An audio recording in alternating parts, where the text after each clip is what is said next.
Hello, my name is Seymour Kazimirski. I host a show called Seymour's World on Think Tech Hawaii. Every now and then, I have a commentary series called Let There Be Light. Today's topic is the Israeli-Arab situation.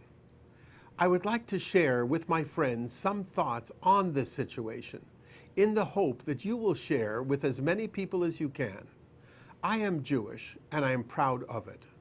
Not very long ago, approximately 64 years ago, World War II ended, and then the most evil crimes ever committed against humanity finally ended. During that war, 6 million Jewish people, men, women, and children, were systematically exterminated, gassed like vermin. My parents lost 65 members of their families, from their parents, their grandparents, their brothers, sisters, uncles, and aunts. And the world was quiet. So, dear nations of the West, you have not yet earned the right to cast any criticism at Israel. Not the French, not the Dutch, not the Germans, not even the United States, who turned away vessels carrying hundreds of Jews and sent them back to the European inferno to die. So, Jews and Israel refuse to be victims again. Not now, not ever. We have learned our lesson.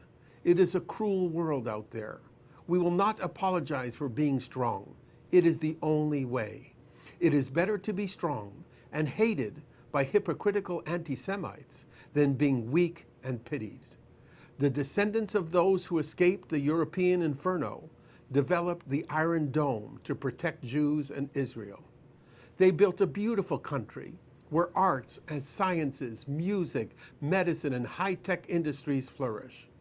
And they built the most sophisticated weapons to protect their people. That's the way it should be.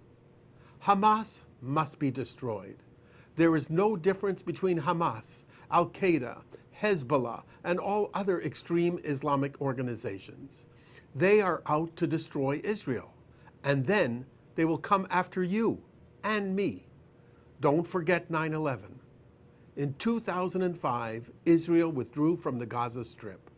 The people of Gaza received enormous amounts of dollars from many nations around the world. Their leaders chose to use that money to buy weapons, and more weapons. Israel's blockade did not prevent them from building a rocket arsenal as big as any other country on earth.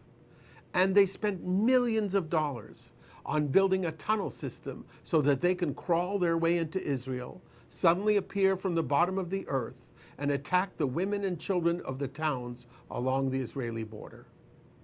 If only they had spent a fraction of these enormous sums of money on their own people, they might have had a working sewer system, roads, hospitals, universities. So by all means, let us rescind the blockade, open a port to the sea, but all in return for a complete demilitarization of Gaza and complete destruction of the tunnel system, which is a strategic threat to Israel. Not even one rocket left. No country can live with a continuous barrage of rockets on its people. Would we here in the US? Israel has no interest in occupying Gaza. Remember, Israel left it in 2005 at the insistence of international pressure. Land for peace. It didn't work, and it still doesn't. And last but not least, Israel never intentionally harms civilians. However, war is war, and if soldiers are shot at from schools and hospitals, they will do what it takes. No army is more careful not to harm civilians than the IDF. Anyone accuse the Allied forces in World War II of shelling civilians? And how many civilians were killed in Vietnam? I'm afraid to ask. War is never a clean business. War is shit. How many civilians have been killed in Syria?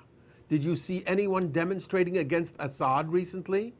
It is just Arabs killing Arabs, really. So no one cares. It is only when Jews are involved. Then suddenly the world's conscience wakes up. And Israel is the new pseudonym for anti-Semitism. This is not to say that Israel does not have its own scum.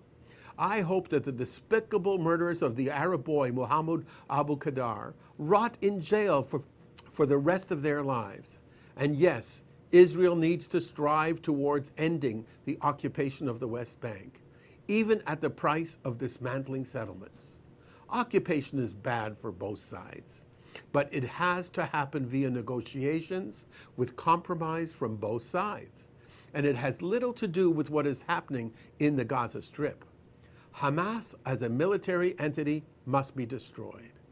Any country opting for life would do the same. I hope this helps you to open your mind. My name is Seymour Kazimirski. Our show is called Seymour's World. Aloha.